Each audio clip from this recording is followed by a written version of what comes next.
But I would have thought it'd be like all computerized, like you have your design. And then... Birana Avod, which we saw that Rashi said that could have been one of the Chatimot for Birkat Avodah in the Beit HaMikdash, right? The first Mishnah says that they said Birkat Avodah. And I asked everybody if where they remembered it from. So yeah, so it's from Musaf on Yom Tov,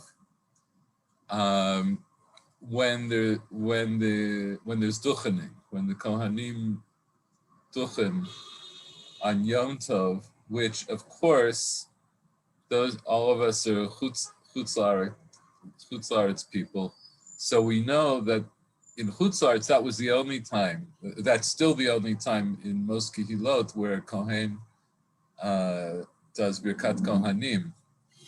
So on Musaf, you say this. There's this sort of special nusach that you say. It starts off with v'te'arev, and then it's the chatima is showed instead of hamachazir shechinatol Tzion.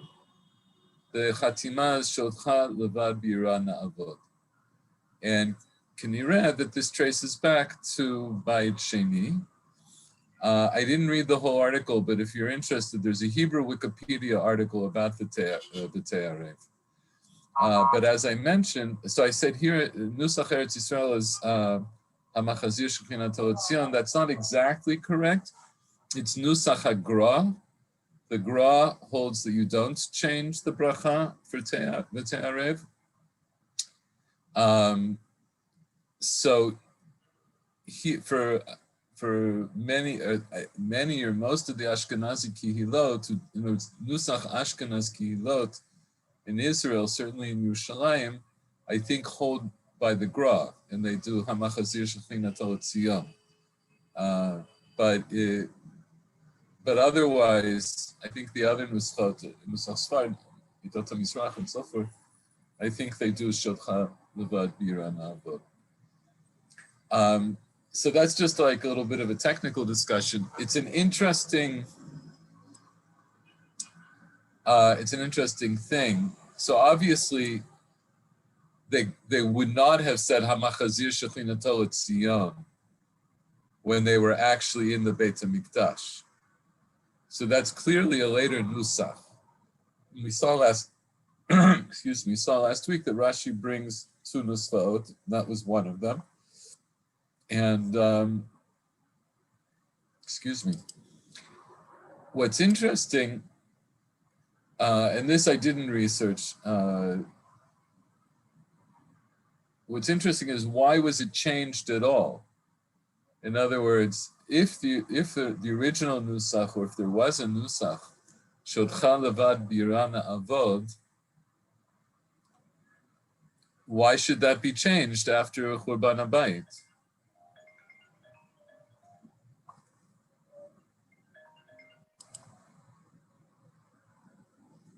I don't know. I don't know. It's something to think about. But that's the first thing I wanted to mention. Okay. So let's move on.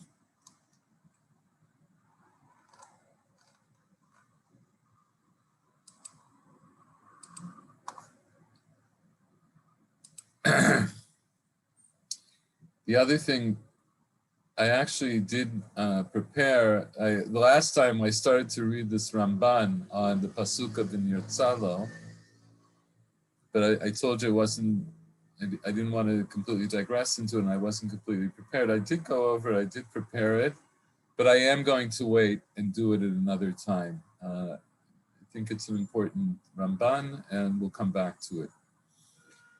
Okay, so let's just recap what we've done so far. So in the beginning of Perek Chamishi, the Kohanim who were taking care of the Korban Tamid the Korban Tamid was already shechted, the blood was already sprinkled on the Mizbeach, the Evarim, the limbs were set up on the western side of the kevesh, from the lower half on the west side. And the people who were inside of the Heichal, the one person was the person who had cleaned the deshen from the Mizbeach HaKtoret. The other person was the person who was metiv the 5 neirot of the menorah. So they came out, and then all of the Kohanim gather in Lishkat HaGazit, as it says in the end of the previous chapter, to say Shema. So the Mimunet at the beginning of our parak says Birchu bracha achat, v'hem birchu, and we discussed this last time. The Bartanura goes with what seems to be the consensus, the conclusion from the Gemara and Masechet Brachot, that the bracha that they did was Ahava Rabbah. We also saw a dayah from the Yerushalmi that they said Birkat Torah. Then they read Aseret HaDvarim, they read all 3 paragraphs of Shema, and Birchu et ha'am shalosh brachot. And what were the brachot? Emet v'yatziv, avodah, and Birkat Kohanim. So they did the first bracha after Kriyat Shema that we do, Emet v'yatziv.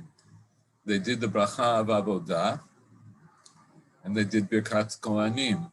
So we're not going to discuss exactly why they,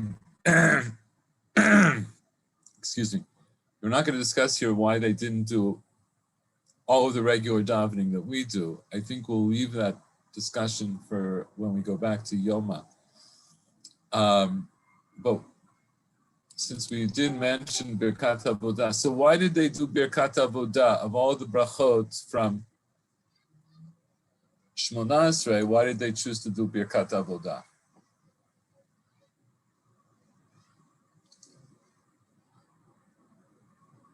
I mean, in commemoration of that's what they're doing, Avodah, the Avodah. Yeah, in other words, they're in the midst of the Avodah, and so now they're going to say the bracha for doing the Avodah, and then Birkat Kohanim. Okay, because they're Kohanim. I think we'll discuss though again we'll discuss these a little bit more when we go back to Yoma. V'Shabbat mosifin brachat mishmar hayotzei. Right, they blessed the mishmar that was leaving. Then we saw last week also Marahem Chadashim Aktoret Bo V'Afisu. Whoever hasn't done the Ktoret before has to come and should come and participate in the payis for the Ktoret.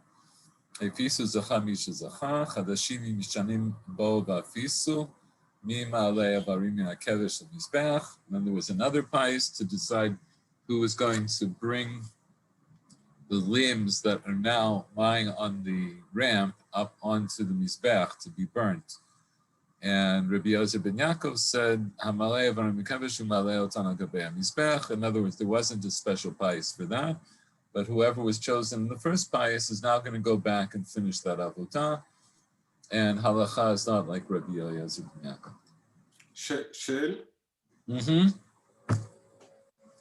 Was there a bracha on the korban, on bringing the korban? Like today we say a bracha on, I don't know, when we eat the matzah, on everything, on the kiddush and so on. So you know what? That's a good question. We know that there was a bracha before you ate korbanot. It's in the Mishnah at the end of Psachim. 1 second.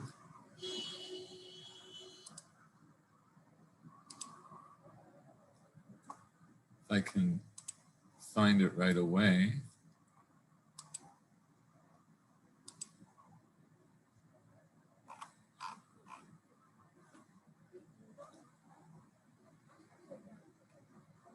here.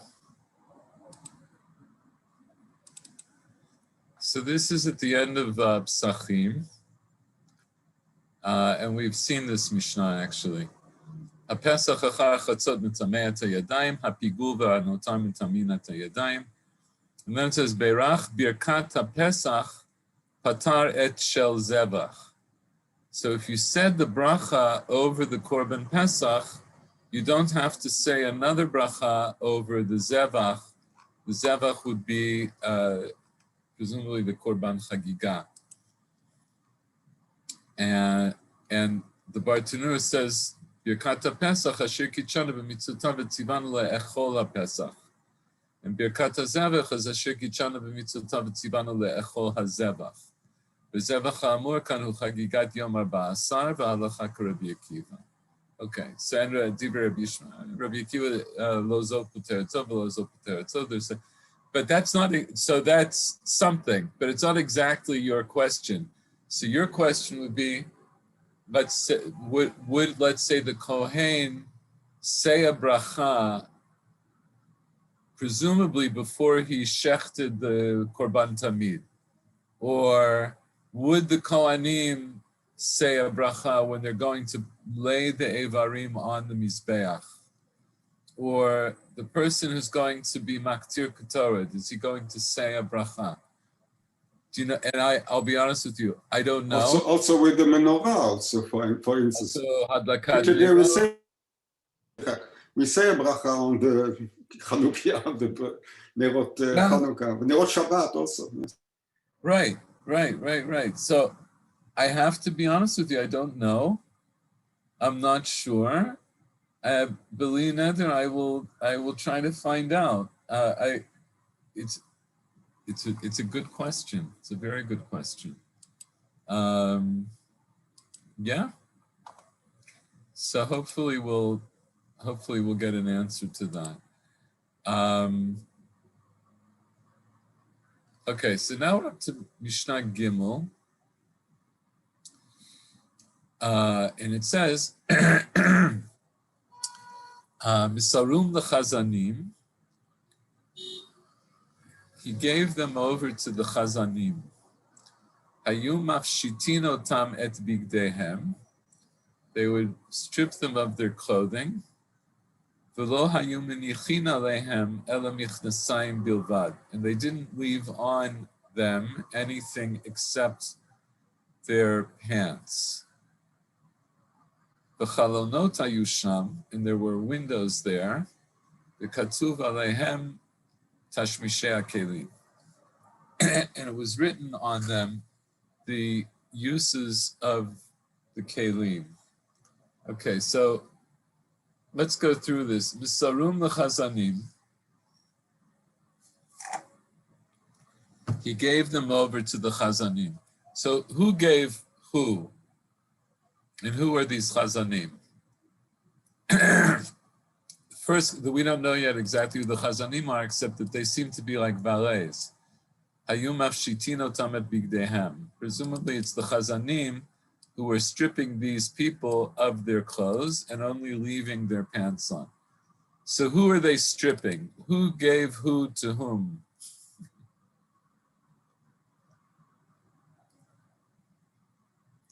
Who are we talking about here before, right in the Mishnah before?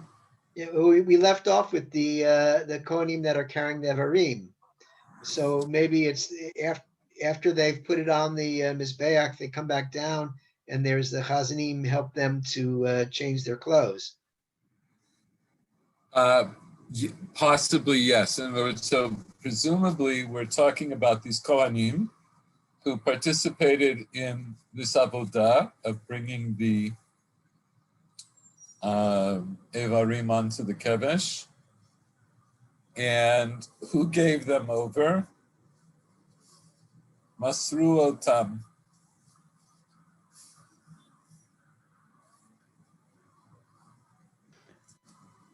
The master of ceremonies. What I forget the term that we've been using. The Memuneh. The Memuneh. Yeah, presumably it's the Memuneh.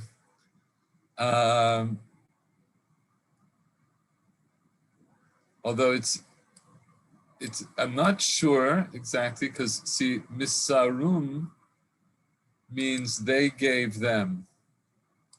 So the Bartanura says, misarum lechazanim.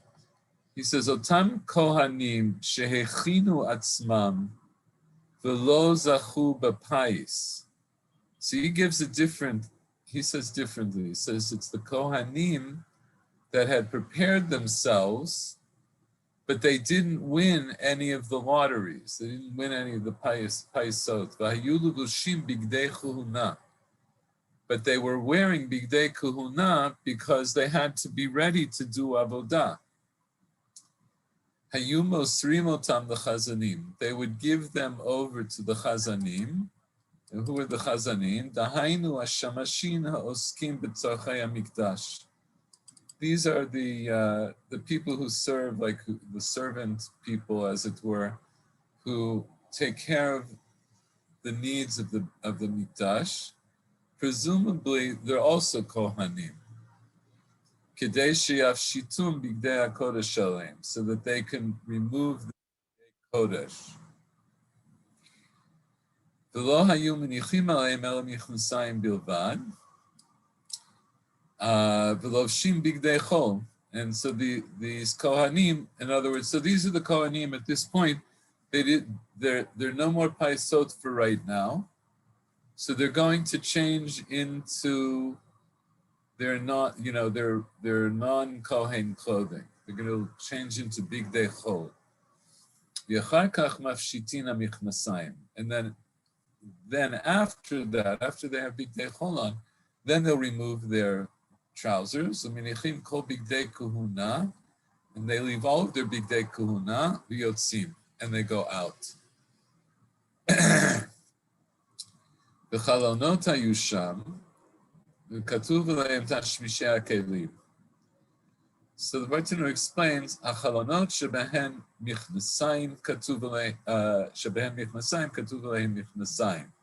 ואת שבהן כתונת, כתוב עליהן כתונת, וכן מצנפת ואבנית. בסדר לבישת הבגדים, so wait, we'll come to that in a second. So in other words, these windows, in other words, they were like windows into, like a laundry basket or something. They're put into their own compartments. So there was a compartment that was for each of the 4 kelim, and kli here means, of course, beged. Kli is, we usually think of a kli as like some kind of a hard vessel, but kli also refers to clothing. So each of the chalonot would have written on it what it's for. It's for the the ktonet, for the avneit, for the mitznefet, and for the michnesayim. So they would put the michnesayim in last. So they would be partially stripped. They would put on their regular clothes, and then they would take off their michnesayim, and then presumably put on their bigdei chol michnesayim. And the Bartanur explains that Seder Levishat Abgadim, the order for putting on the clothing, was Hamichnesayim Tchila L'chol Shar Abgadim Shel Kodesh. The Michnasayim were the first of the clothes to be put on from Bigdei Kodesh, because it says Umichnesei Bad Yobash Al Basoro Shelo Yehei Davar Kodem L'Michnasayim. So we all know that from Parshat Trumat Hadashen. It says, "Umichnesei bad yobash al basaro." The pasuk says, "V'lavash hakohen mido vad, umichnesei bad yobash al basaro." The kohen is going to put on his clothing of linen, and he will wear trousers on his flesh. V'hirimet hadashen asher tochal ha'esh et ha'olam mizbech v'samo yitzon mizbech. So that's the first of the kelim that's mentioned that the kohen needs to wear. So we learned from that that's the first kli that the kohen should put on. V'char kach haktonet, and then after the michnasayim would be the shirt. Then he would put on his belt, and then he would put on his hat.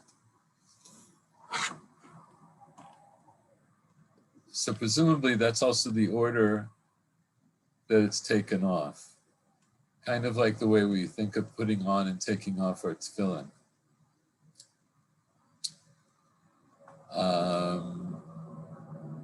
Okay, Mishnah Dalet. So now we're back to what else is going on. Misha Zacha Baktoret, Ayanotelet Akaf.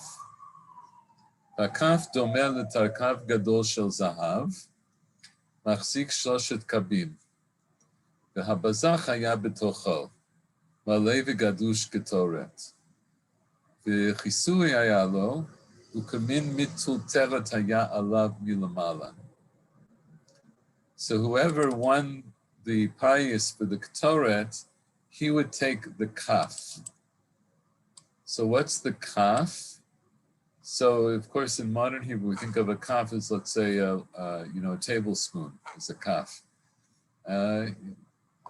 Kaf was actually was probably larger, more like we'll see. Kaf domel tarkav gadol shel zahav. So it was like a large tarkav of zahav, machzik shloshet kabim. So I didn't make pictures of these, but imagine. Hold on a second. I'll do this with my hands. I think the tarkav. Oh, you know what? Actually, I can do it with a whiteboard. Just a second. This is my imagining of the kaf from, let's say, from an angle. It's going to look probably something like this.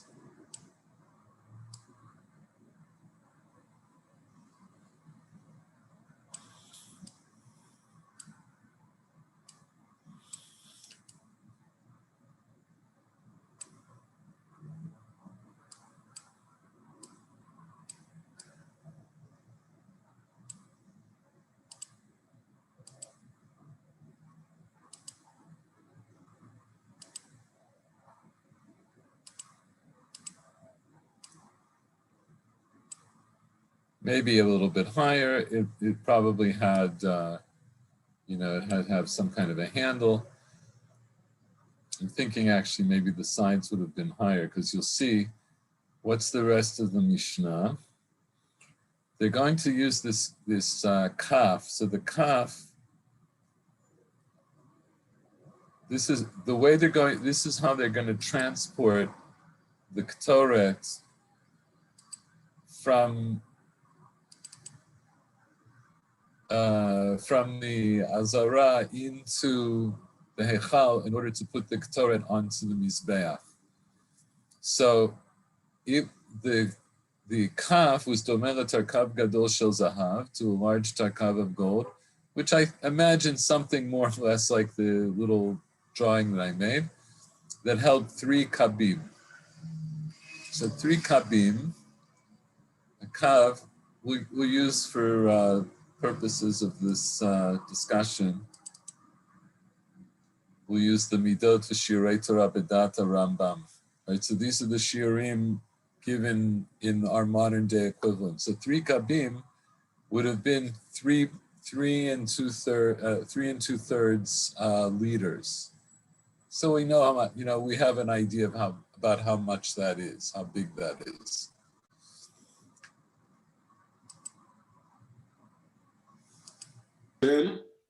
Yes. The Torah uses the word machta. Yes. I don't know what's the difference between this kaf and the machta. We'll talk a little bit about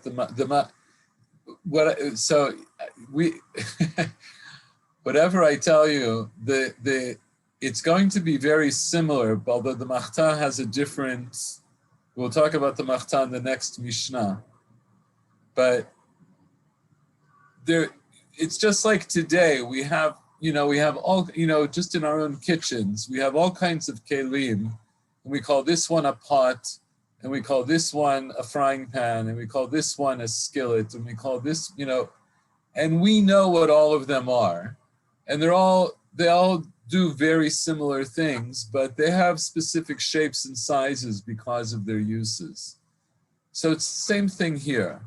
The tarkav is mentioned elsewhere. And one of the perushim of the word tarkav is that it's trei kav, that it held 2 kav.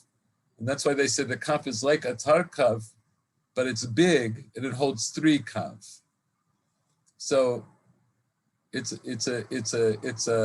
tlat kav, yesh lomar. But this is what they did. Bazach haya betocho. So the bazach, as the Bartanur explains, is a kaf katan. In other words, it looks very similar to this kaf gadol that's of zahav, and then the bazach, which is what's actually going to hold the ketoret, was placed inside of the kaf. Malay ugudush ketoret. So the bazach was smaller, and it held a full measure of ketoret. But they didn't want the ketoret to, as it's being transported, they don't want to lose any of it. So what they do is they put it kli betoch kli. They took the bazach, they put it inside of this kaf. The kisui hayalo, and it had a kisui. The bazach had a cover on it, so that the ketoret wouldn't come out. Uchumin mitzutelet haya alav milamala. And it had a kind of mitzutelet on it on top. So we'll see in the Bartanura what the mitzutelet is, the different perushim. But this is the idea that ultimately we'll see when the ketoret is brought, it's considered to be like kavod shamayim, that it be brought from a kli gadush. It shouldn't come from, it shouldn't look like it's just a small amount. If you bring the same amount in a small kli, zelo mechubad. So they want to put it in a klish as a gadush, that it's completely full. But if you do that, then you have to be really careful that none of it spills. So they take these measures. They make like the kos kiddush. Like the kos kiddush. That you have to fill it up. Fill it up, yes. And then you spill it over. Kosi rivaya. Kosi rivaya, right? Exactly. So we don't want that to happen. So they put it into this bazach, and the bazach is covered, and then on top of that they put it into this other kli, which, by the way, as I'm thinking about this out loud, and I don't know if it's exactly the same, but I don't know if that's also part of the kavod, but there's maybe a practical aspect. Like when you're serving soup, if you're handing out bowls of soup, it's a good idea to put the soup on a plate and hand somebody the plate. It's steadier that way. It's less likely to spill than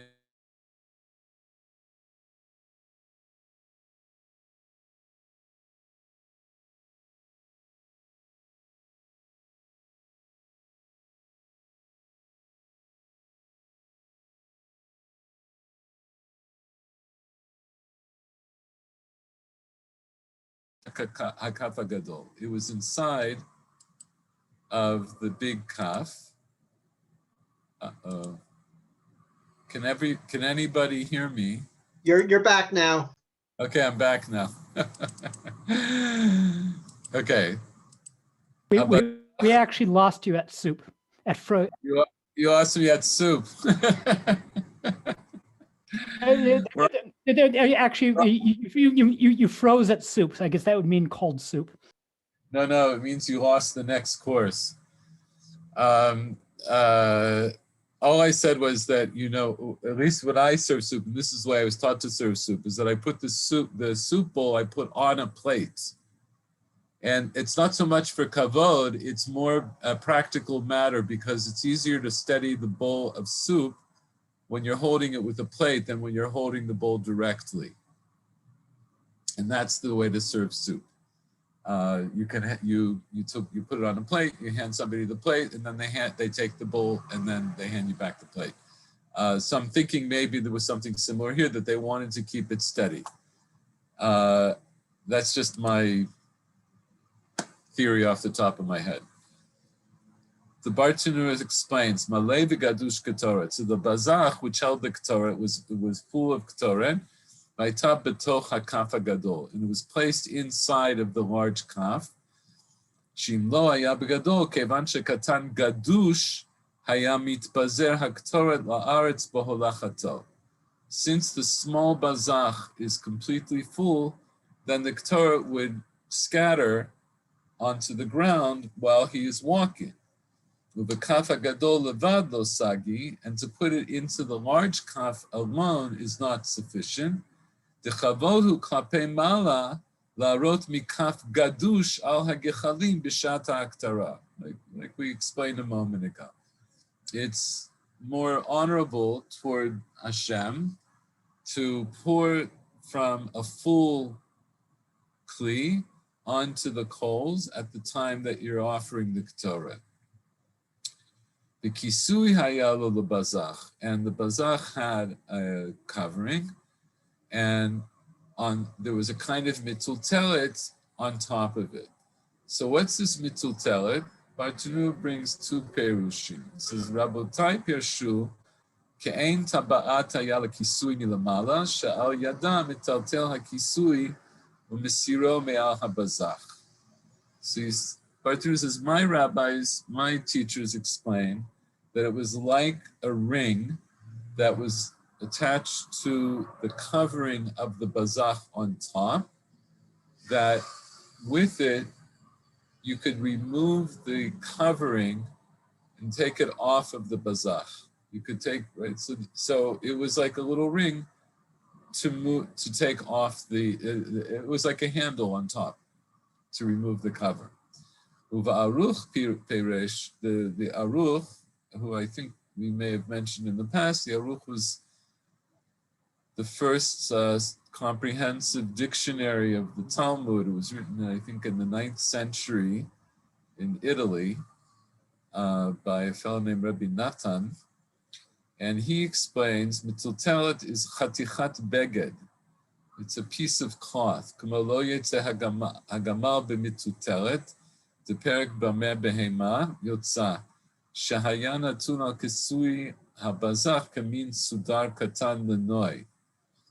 So he says in other words, this word mitultelet appears elsewhere. It's in the Mishnah, in Shabbat, in Perek Bameh Behema Yotza, and one of the things that you're not allowed to put on your camel on Shabbat, when your camel is going out, is a mitultelet, and that a mitultelet was a kind of decoration. It was like a ribbon or piece of cloth, a colorful piece of cloth that would be tied onto the camel. And so since it's a superfluous item for Shabbat, it's not considered to be a beged or of any kind of necessity for the animal. So the animal isn't allowed to go out with it, just like you're not allowed to carry. Your animals are also not allowed to carry.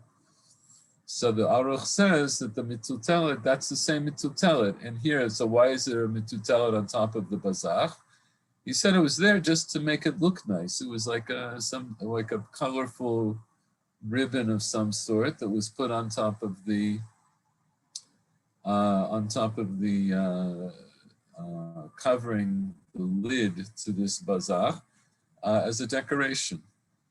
So in short, we don't know exactly what it is. It's either like a little handle, a type of ring that's attached to the top of the kisui, or else it was this kind of sudar that was attached.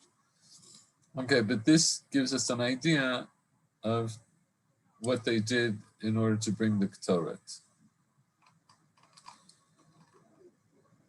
Now it says, Misha zacha b'machta, natal machtat hakesef, yala l'rosh hamizbeach, ופינה את הגחלים הלך והלך וחטא.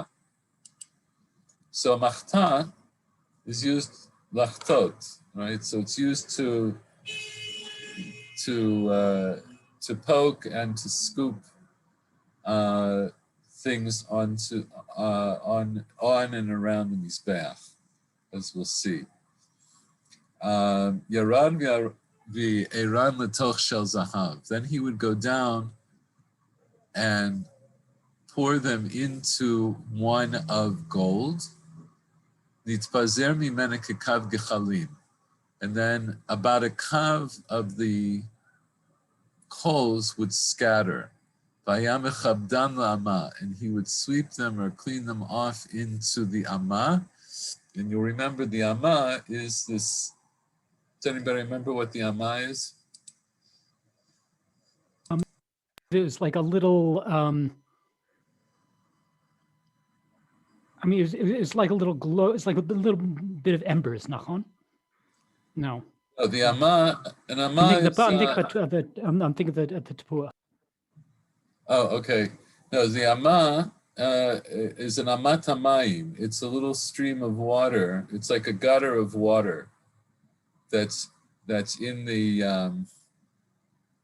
that's near the mizbeach. That's used to drain out certain things from the Beit HaMikdash, b'shat avodah or acharei shat avodah, and so. So we'll come back to this, and I'll try to show you. B'Shabbat haya kofer aleihem psachter. On Shabbat, he would put over them a psachter. Psachter is this huge kli, which we'll talk about later. Psachter it says psachter haya kli gadol machzeket letech. Psachter was a very large kli that held a letech. So how much is a letech? So letech, just to give you an idea, a letech is 110 liters, minimum. According to the Chassam Sofer, it was 306 liters. But in other words, it's a very large kli. It's a very large kli. So we'll come back to this in a moment. Ushtei shasharot hayuba, and it had two chains. Achat shu moshech ba v'yored, one that he would pull on and it would go down. V'achat shu ochez ba, and one that he would hold on to it milamala, on top, bishvil shelo titgalgel, so that it wouldn't roll over. It was used for three things: kofinot al agav gechalim, v'hasheretz b'Shabbat. You would turn it over on top of coals or on a sheretz. If you find a dead sheretz in the Beit HaMikdash on Shabbat, then you would put the psachter on top of it. It was also used for removing the deshen from on top of the mizbeach. And I think, Paul, a long time ago you asked about this, because the Trumata deshen is really, as we understood, it's just a little bit of deshen that's taken. But we know that deshen piles up in the middle, it makes this tapuach. And we mentioned that, especially on Yom Tov, they would let it get very big because it was considered to be like a knife for the mizbeach. But it's you can't constantly keep all of the ash on top of the mizbeach because there's going to be a lot of ash. So what they're doing now, this is describing two things. Misha zacha b'machta, let's go back and we'll see. There are two things that are going on here. Misha zacha b'machta, Bartenu explains the one who won the machta laholich gechalim lamizbeach.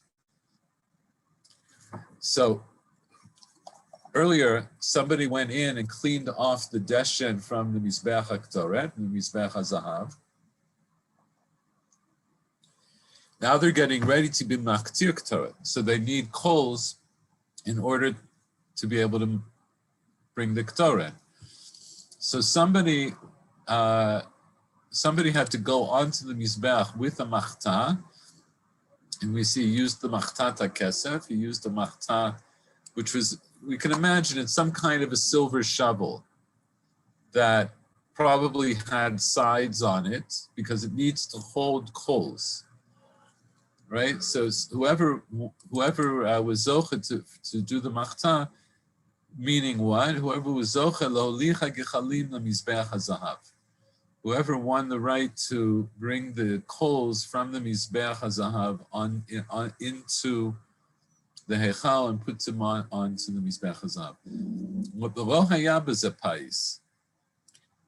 So in the paisot that we mentioned, we didn't see somebody win this pais for the machta. So the Barton explains there wasn't a separate pais for this action. Elamisha zacha bektor al yedei pais omer lezeh shimo zacheimi b'machta. Who we did see somebody had to win the pais for the ktoret. So remember that when they're doing the pais, so however many kohanim show up to do the pais, only one of them wins. So whoever wins says to the guy next to him, "Come, you'll do the machta with me." So what would he do? He would go to the top of the mizbeachs, ufinat gechalim helach ve'elach v'chata. So he would poke around the coals here and there, and then he would scoop some of them up. There was a girsa that said v'chata min ha'me'ukalot ha'pnimiyot. He would scoop from those which were consumed on the inside, deep inside the fire. So he says we don't have that girsa. Shehem krovin ledeshen. The ones that the mukalot ha'pnimiyot, those are practically ash. The adara begechalim gasot u'baorot hayachute.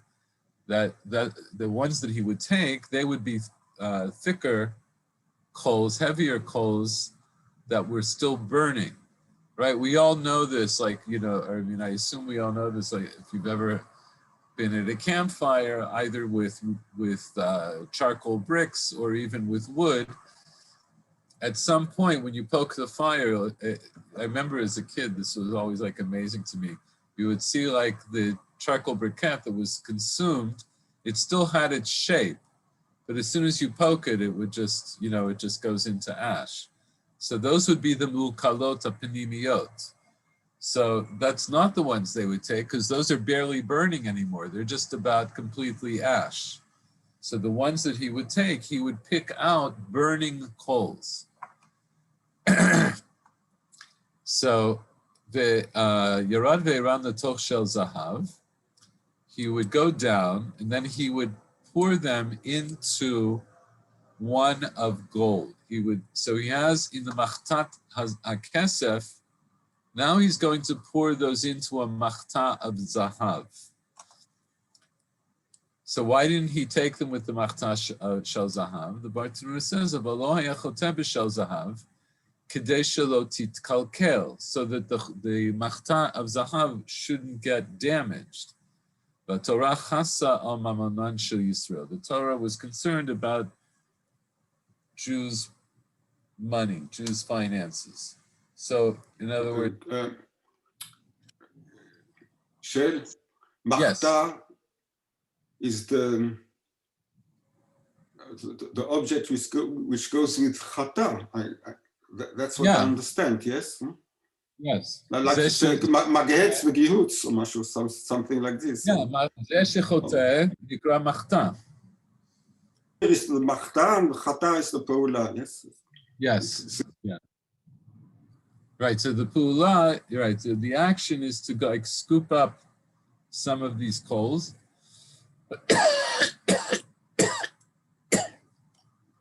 As hu choteh b'machta.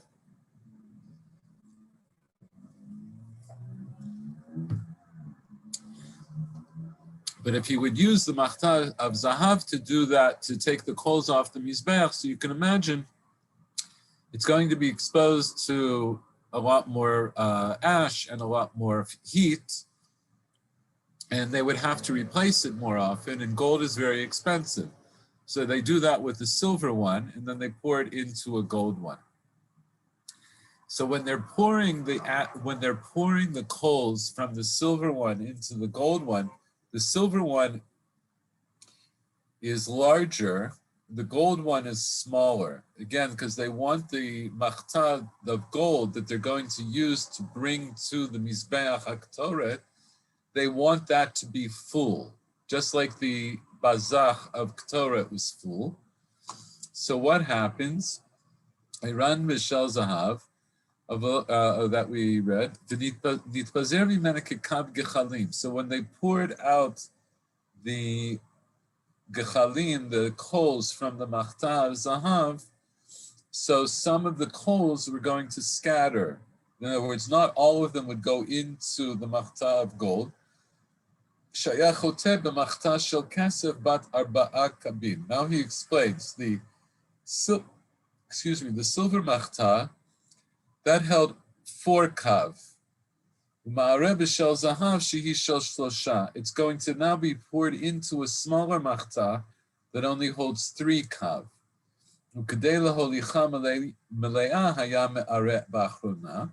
In order to bring the machta of zahav full, it would be poured into at the end. Right? Again, it's more respectful when bringing the gechalim, just like when bringing the ktoret, that you should bring it in a full kli. So he's taking a machta that holds 4 kav, he's pouring into a kli that holds 3 kav. So what happens to the 1 kav? So that scatters on the ground. Nitpazer. So that's what it says in here. Nitpazer mimena kekav gechalim. So about a kav of gechalim falls. So now there's burning coals on the floor of the azara. So what do you do with that? It's a danger. And remember, all of the kohanim throughout the entire year, when they're doing their avodah, are barefoot. Right? They're not allowed to do you're not allowed to wear any shoes or anything on your feet when you're doing the avodah, because it would be a chatzitza. The Beit HaBechira, the Beit HaMikdash itself, was like a kli, or it was like something that, just like when you put on your tefillin, you have to have the tefillin on your head. You can't put them on like a big kippah, or you can't put them on over your talit, or you can't put them on over your shirt. You can't have anything in between your tefillin and your arm or your head. The same thing. There can't be anything between the feet of the Kohanim and the floor of the Beit HaMikdash, which I know we referenced this before because that was one of the points of the Beit HaMoked, is that in between Avodot, Kohanim in the winter, they could go and warm their feet up in the Beit HaMoked, where there was always a fire burning. In any event, back to our thing here. So when they're pouring the gechalim out, so some of the gechalim are now on the ground. So what do they do with them? So then they would be swept into the Amma. The Barturu says, they would sweep them into this stream of water that was in the Azara, so that the Kohanim would not get scorched with them. They wouldn't get burnt by them. But what about on Shabbat? On Shabbat, they can't push them into water, right? They're not allowed to put them out. Shabbat, on Shabbat, they would cover the coals that fell. In other words, they would do the same pu'ula. They would still scoop with a large scoop of 4 kav. They'd pour it into the machta shel zahav of 3 kav. They would still have about a kav of gechalim on the floor. So what did they do with those? They would take this psachter and turn it upside down on top of the coals. And he explains Kli Echad Gadol. The Targum of Sirotav, a sir we know is a pot, right? So its sirot, its pot, is translated into Aramaic as psach terovote. Right, in the word, in other words, that's including the endings, right? But the word is psachter. So psachter is a word for pot, and this particular pot was very big. Psachter הייתה כלי גדול מחזקת לתך. לתך, he explains, is a chatzi kur, 15 se'in, שהkur 30 se'in. So those are the relative measures which we see in the charts. I could bring another chart to show you a little. I brought this chart so you'd have an idea of how big all these things are in midot that we are familiar with today, right? So the four kav is going to be about 5 liters, and then 3 kav is going to be about 3 2/3 liters. A letech is about 110 liters, right? And it's a half of a kur, which is 220 liters.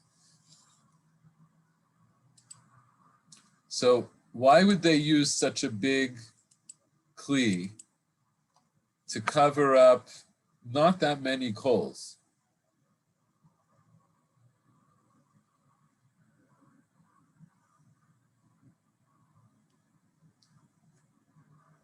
On Shabbat, maybe there was a fear if they put the kli directly on the coals that you would be extinguishing them. Yeah, I think that's the reason, because in other words, if you put a small kli on it, they're going to go out sooner, right? Because we know what happens. The oxygen is going to get burnt up inside, and the coals will go out. They also knew that. So they put a very large kli on it.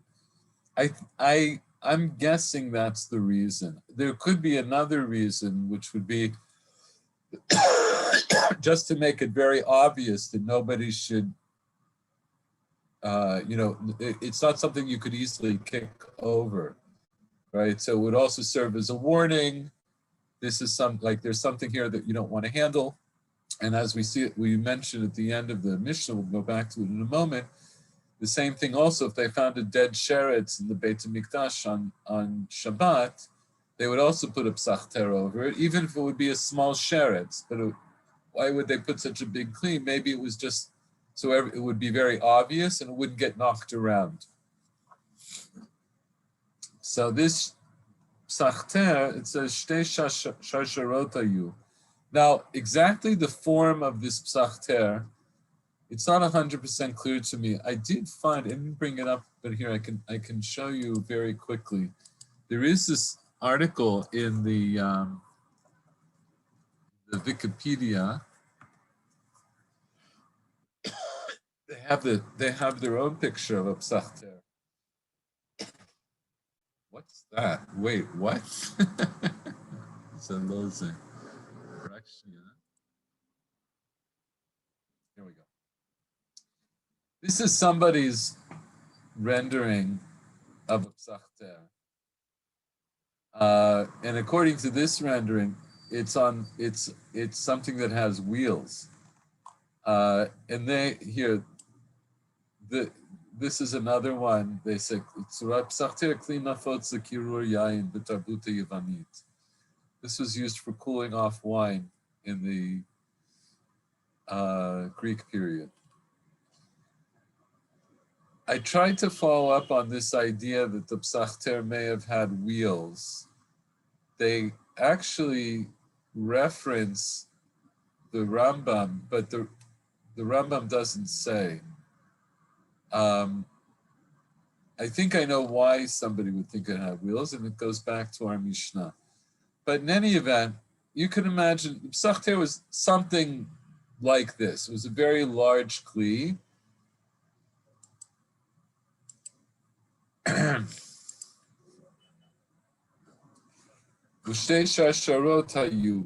It had 2 chains.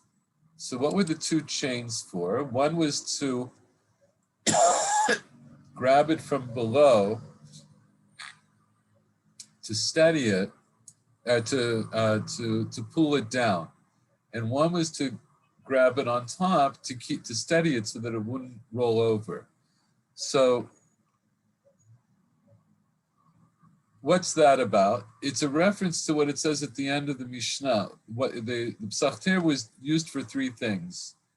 It was used to, as we just said, to put on top of burning coals on Shabbat, to put on top of the sheretz on Shabbat. We'll talk about that in a minute. And it was also, this presumably was its main use, you would load the deshen from the Mizbeach onto it to remove it from the Mizbeach. So imagine you have this very large kli. It's at least 111 liters. It's quite large. And then you've loaded it up with deshen, which isn't just ash, as we've discussed. It's going to be like fatty ash. There's going to be stuff that, it's going to be heavier than just a lot of ash. Plus the kli itself is going to be relatively heavy if it's that large. And so there would be a chain on one side and on the other side. Shtei sharsharot hayu b'psachter. Bartenu explains achad mitzad zeh v'achad mitzad zeh, right? One on each side. Lefi shebo moridina deshen me'al mizbeach kedamrinan b'samuch, because that's what we use to remove the deshen from the altar, as we say in a moment. Uchishmorido malei deshen derech karka hakevesh shehu mishupah haya kohen echad lefanav shemoshcho b'sharsheret. וכהן אחד היה למעלה מן הפסחתר ותופס בשרשרת שלפניו שלא תתגלגל במדרון הכבש. Right? In other words, it's an engineering maneuver, because when they're bringing it down, it's full of deshen, and they're bringing it down on the on the floor, as it were, of the ramp. The ramp is slanted, so you need one kohen who's pulling it down from the bottom, and you need one on top who's holding a chain to keep it from rolling over, right? Or as I would say, to steady it. You want to steady it. You don't want it to. So it's a way of controlling it, because it's rather large and unwieldy, and you really need two kohanim to be able to bring it up, to bring it down from the mizbeach. So what's the deal with the sheretz? Vel sheretz shenimtza ba'azara b'Shabbat kofim alav psachter kadei shelo yitamu bo hakohanim.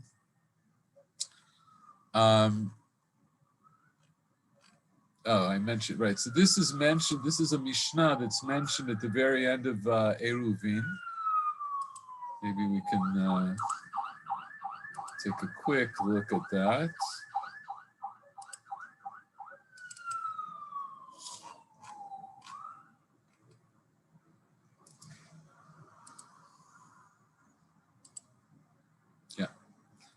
So here we are in the last chapter of Eruvin, in the last Mishnah, Perikut Mishnah Tedvav. It says, Sheretz shenimtza b'mikdash. What if you find a sheretz in the mikdash? Kohen motzio behem yano.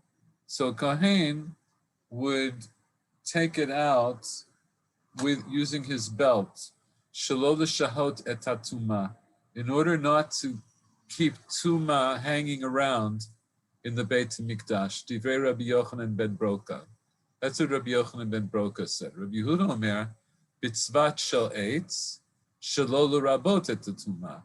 He said, no, you would take it out with a kind of pliers that was made of wood in order not to make more tuma, right? Because the tzvat shel eitz is not mikabel tuma. Shutei kli eitz are not mikabel tuma, but the hemyan of the kohen is a kli, and it would be mikabel tuma. So when he would pick it up with his belt, he's making the belt tameh. So Rabbi Yehuda says, no, you pick it up with something that itself won't become tameh, and that's how you remove it from the Beit Mikdash, because we don't want to make any more tuma.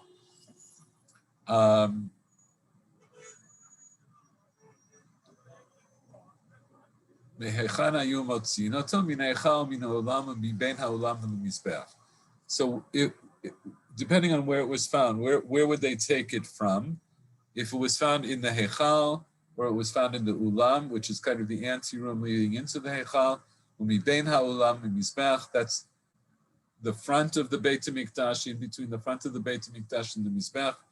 Divrei Rabbi Shimon ben Nanas, Rabbi Akiva omer makom shechayivin al zdono karev ve'al shigigol chatav, misham motzinoto shakol mekomot kofin alav psachter. Rabbi Shimon ben Nanas, Rabbi Akiva says differently. He says, if you find it in a place where you would be chayav als dono karev vel shigago chatat to bring tuma to that part of the mikdash, misham motzi'in oto, and if it's found in any other place, kofin alav psachter, right? So that's what we see in our Mishnah. Any other place, then they would put a psachter on top of it. Again, we're talking here about Shabbat. Rabbi Shimon omer, mekom shitiru l'chachamim mishachan. Okay. Only Rock Shabbat or Shabbat and Hug? I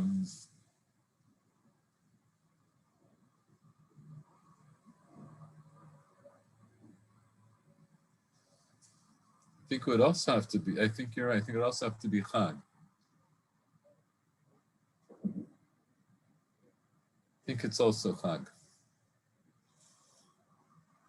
And then after Shabbat or after Chag, they would have to take it up. Believe that, I'll double check that. But yes, I think you're right, it would have to also be Chag. So that's this. So that's where we see this idea that was one of the shimushim of the psachter, that if they found a sheretz in the Beit HaMikdash on Shabbat, they would have to put a psachter on top of it, kedei shelo yitamu bo hakohanim, so the kohanim wouldn't become tamei by touching this dead sheretz. She'en yecholin lotziyo misham b'Shabbat, al shvut kazeh gazru b'afil b'mikdash. They're not allowed to remove it from the Beit HaMikdash on Shabbat because on this shvut there was a gzeira even in the Mikdash. So the shvut begadol is an isur d'Rabbanan, that you're not allowed to do this on Shabbat or on Yom Tov. And the general rule is ein shvut b'mikdash. Generally speaking, the gzeira of different shvuyot did not apply in the Beit HaMikdash because Kohanim's rizimeh. We were not worried that Kohanim would be over on a shvut. The shvut is one of these kinds of gidrei Torah that we do to keep you from being over on an Isur Shabbat, an Isur D'Oraita.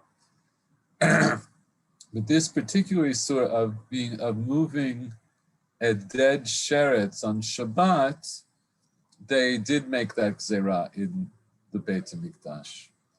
So here the Bartanura says, "V'davka kishnimtza ba'azara." This is what they would do specifically if it was found in the azara. Aval nimtza b'heichal b'ulam otzinato miyad ve'afil b'Shabbat. So he's referencing what we saw in the Mishnah in Eruvin. If it was found in the heichal or in the ulam, then it would be removed even on Shabbat. Because there they weren't the overriding idea of keeping tzuma out of the Beit HaMikdash itself would be the dominant factor.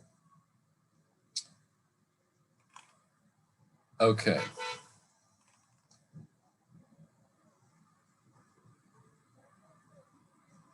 So normally, because it's 9:15, I would go on and try to finish this chapter, but I must say I'm extremely tired, and so I think we'll finish early tonight, and we'll pick up from here next time, from the last Mishnah. Are there any questions or comments before we finish? No. I think the only thing is I'm just struck by all the detail, how really detailed it is, all the little things that had to get done. Yeah, thank you. I know it's one of the fascinating things about learning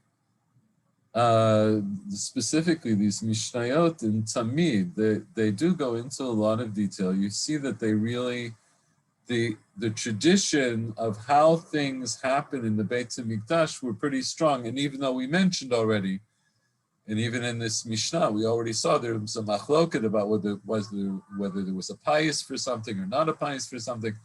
But Bigadol, the nuts and bolts of how everyday life was in the Beit HaMikdash was pretty well recorded. It was well remembered. And it gives you an insight into at least some of the basic things that they really had to be concerned about on a day-to-day basis. Yeah, I honestly also, I find it fascinating. And is it because it was remembered, or because that so much importance was put on reconstructing daily life reconstructing daily life there after the Churban? well, I think it was remembered. In other words, Mishnayot were remembered. So it's not, even though Mishnah comes to be written down in the beginning of the 3rd century, but we know that before that, first of all, people used to learn the Baal Peh, and even during the time of the Second Temple, people were learning the Baal Peh. So some of these things, so here, this does seem to be a retrospective, right? It's describing what happened at the time of the Beit HaMikdash. But presumably, these were things that people remembered, right? We have it already here in Masechet Tamid, and we have in other Masechtot, and we'll see it later on, because I think we'll do the, a few weeks ago, I started to prepare the sugya in Yoma that talks about Seder HaMaracha, the order that all these avodot were done in the Beit HaMikdash. The order that we're seeing here in Tamid was one of the traditions, but there are other traditions about the order of the specific order in which everything was done. So people in the very first generation started to record these things, even if they're only recording them by memory. If you learn, for example, Masechet Eduyot, Masechet Eduyot is the Eduyot means testimonies. It was the testimonies that were given of Mishnayot generally that people remembered in the wake of the destruction of the temple, right? The people in the Rabbanim and their students who were saved and got to go to Yavne, they stood up in Kerem B'Yavne and people recited their testimony about things that they remembered. So among the things that they remember are the way things were done in the Beit HaMikdash. So that's the first generation, that's the generation that saw the Churban, is already making sure to keep that as part of the canon of Torah Sheba'al Peh. Now, some of it is arguably reconstructed, but you'll see that more when we see in the Gemara. When later on in the Gemara, they're trying to determine, especially when they're conflicting testimonies, they're trying to determine which one we would hold halacha like. So then there's a certain amount of, there's a certain amount of reconstruction. So I guess maybe it's somewhat of a mixture, but ba'ofen ekroni, what we're seeing is the recordings that, the traditions that came from people who actually saw what happened in the Beit HaMikdash. What is strange, I would suppose that the Kohanim did have wrote that they wrote down all the details of the avodah in some way. So were these things, were these writings lost, or maybe they had a copy of them or something like this? So it's a good question. First of all, did they write them? Because No, I don't know. we don't know. You can check in maybe in Qumran, yes, because I don't So know. I think and I know very little about what they found in Qumran, but I think some of what I understand is like some of the writings in Qumran were written dafka in contrast to exactly what was being done in the Beit HaMikdash, because they didn't agree exactly with the way things were being done in the Beit HaMikdash. Lo yodea. What you're saying, though, it makes sense. There is this idea that the Gemara mentions in a couple of places. There was this idea of the Megillat Starim. So the basic idea is that anything that's Torah Sheba'al Peh, you're not allowed to write down. However, we know that sometimes people would write down small, like short, not necessarily even treatises. They would write down maybe what we would call Mishnayot or Sikumim of Mishnayot, which could include things like Seder HaAvodah B'Beit HaMikdash. And it was called a Megillat Starim because it would be on a roll and it would be hidden away. It wasn't really for publication. It wasn't for publication, but it was a way to make sure that people remembered, like it could be consulted and people could learn from it and so forth. And then those things help later on. They can apparently serve later on when the Mishnah comes to be written down. Those are some of the sources that are used. So it's very possible that what you're saying is true. Kohanim maybe amongst themselves had their own kinds of Megillot Starim. I don't know, but what we do know also, of course, there was also a very strong oral tradition in ways that it's hard for us to relate to anymore because we're so heavily dependent on written material, right? But I'm sure Michael Werner can also speak to this, but in a society that is very orally, traditionally based, people do learn those things by heart. And then among those people, you'll have specialists who are and we mentioned this also in the yeshivot. In the yeshivot of the Amoraim, they had Tanaim. Who were the Tanaim in the time of the Amoraim? Though Tanam just meant a repeater. He was like a database of collected, of knowledge that he memorized. He was a walking memory bank. So, as I say, we have lots of Mishnayot where Kohanim give testimony about what they did and what they saw in the Beit HaMikdash. But what you're raising is also an interesting idea, that it's also very possible that Kol Zman Shebeit HaMikdash Haya Kayam, that there was also like maybe somewhere there was some kind of like a takanon or some kind of a protocol that was like used as a reminder that could be consulted. I'm not sure, but it makes sense what you're saying. Yeah, anyway. Today you go to the Shulchan Aruch or something like this when you don't know what to do. Maybe the Kohanim also had this kind of Shulchan Aruch. Yeah, I mean, yes, look, I think that's I don't know. I think that's an interesting point. But like I say, I do think that in the wake of the writing of the Mishnah, there was a shift to a written canon that I don't think existed in that way before, right? In other words, we had Tanakh, but everybody knew that you don't go directly to the Torah for halacha. You can use it, but you can use that, like learning Torah would of course serve as a basis for you to remember what the perushim of the Torah are. But the perushim were supposed to be they were supposed to be oral.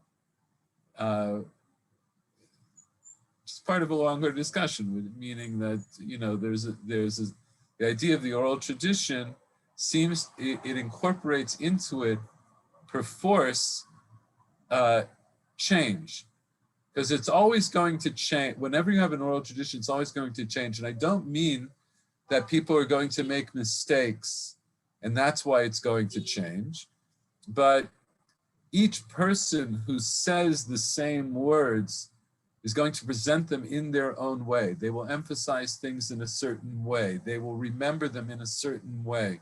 And so, yes, along the way, some of the words will be a little bit different or a little bit changed, but the very nature of having an oral Torah perforce includes a dynamic transmission.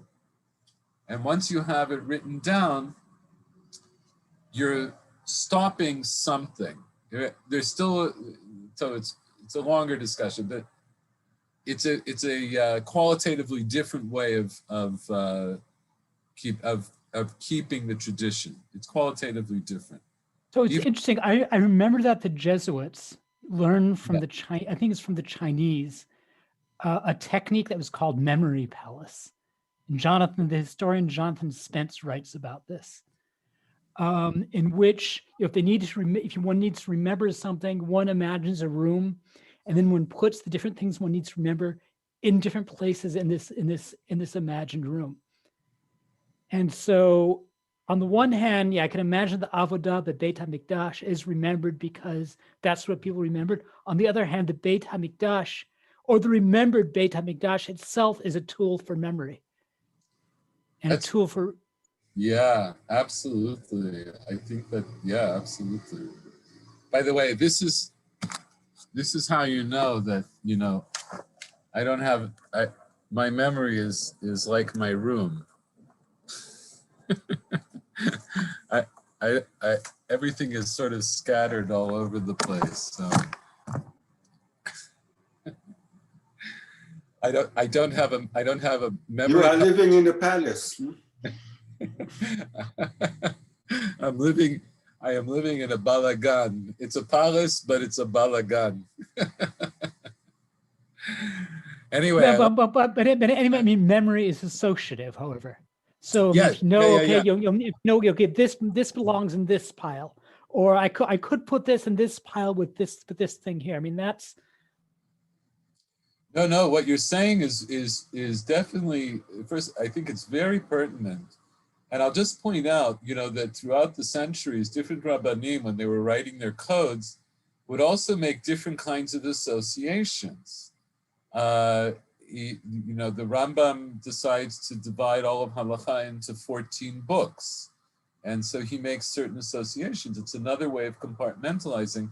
But moreover, I'm trying to think, because there is, what you're talking about specifically is this idea of associating certain information with location, with actual physical location. And there is halachic work like that, and I can't think of it right now. But yeah, I mean, we have also, let's say in the Gaonim, we have the Shiltot, who was one of the early halachic Gaonic works. And the Shiltot writes according to the Parshat HaShavua. But the truth is, it's a kind of an arbitrary, it's a kind of an arbitrary thing, because what he writes about in for each parasha is not necessarily pertinent to that parsha, but it was a way of compartmentalizing the halachot. There were different approaches, but what I've heard of this approach that you're talking about, I've heard of it elsewhere. I didn't know the Jesuits did it, but I'm not surprised. So there's a book by Jonathan Spence, which I confess I have not read, called the Memory Palace of Matteo Ricci, and he's one of the early Jesuits who traveled, you know, to India and to China and India. This would have been in the 16th century, and then he brought this back to Italy. It's a brilliant idea, really brilliant. But Okay. it occurs to me also that I mean, rather than the modern legal codes, which are organized along more abstract lines, I suggest that where this really lives on is in poetry. You know, the idea of sort of a spatial organization that certain bits of information, certain ideas belong in a certain spatial arrangement with other ideas. I mean, the word stanza, the Italian word stanza actually means room. Oh, interesting. Right. So I think, Right. In Hebrew, you say bayit. Nachon? Ken, Here. In Shira, nachon pa? Yesh bayit b'shashira. So I didn't know that that's what stanza meant. That's really interesting. Okay. Thank you, everybody. And Bezrat thank Hashem you. next week. Bye-bye. Thank you. Bye-bye. Good night. Bye-bye.